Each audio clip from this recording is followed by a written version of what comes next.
Naman ang mga anak ko guys, nakalabas na naman at talaga nga naman sila tuwang-tuwa at nakikita niyo naman.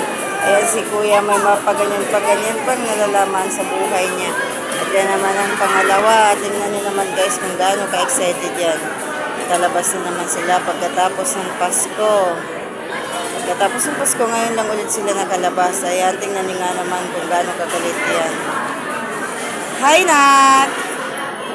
Ayan, huminto na guys at maghahanap na naman sa ng ibang masasakyan. Okay.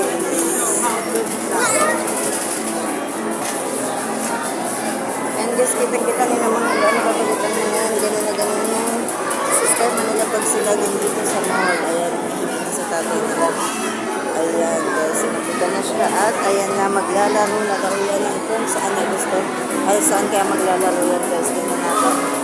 Ayan, manghihili daw siya ng caramel popcorn guys. Tingnan natin kung magkakapit ito siya. Guys, panoorin natin siya guys.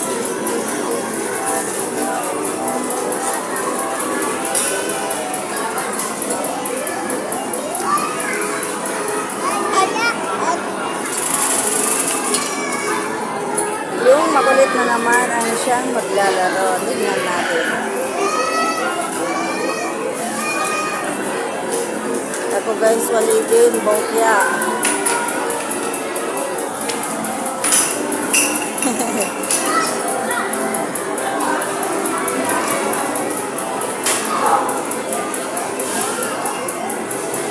Ayan, iwan na lang natin siya dyan guys.